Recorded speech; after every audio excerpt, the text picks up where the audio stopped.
इसे तुम तलवार कहते हो? ये गधा हंगने वाली छड़ी कहाँ से उठा लाए? उन सलेबियों से जिन्हें हमने जन्म हासिल किया।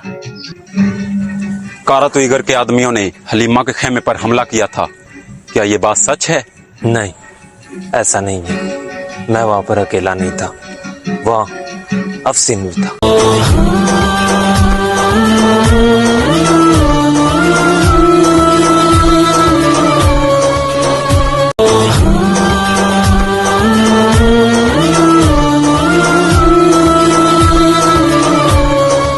ये गिरजे के पादरी हमसे क्या चाहते हैं? हलब में तुम पर हमला भी हुआ था और आज ये तमाशा भी खड़ा हो गया। हमें इन मुसीबतों का जल्द ही कोई सत्यापाप करना होगा। जब से तुम उन कैदियों को छुड़ा के लाए हो, तब से हम पर मुसीबतें आ रही हैं। कौन है वो आखिर? मामला इतना आसान नहीं है बाबा। हलीमा और उसके वालिद दुश्मन का एक मोहरा भी हो सकते हैं।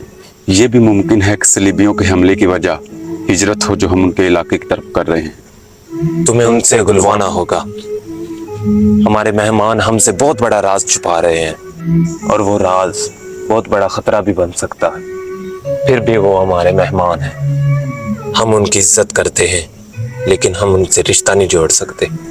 बाबा, अर्तुरुल बरखुदार, ये बात याद रखना, किसी अजनबी की बेटी कभी भी कबीले के मयार पर पूरी नहीं उतरेगी। और मैं तुम्हारी माँ गोपचे से तुम्हारी शादी का फैसला कर चुके हैं। तुम्हारे लिए गोपचे बहुत मुनासिब रहेगी और इस पर मुझे भी कोई इतराज नहीं। इंशाल्लाह वो लड़की तुम्हारे लिए अच्छी साबित होगी। इस बारे में हम सुबह नाश्ते पर बात करेंगे।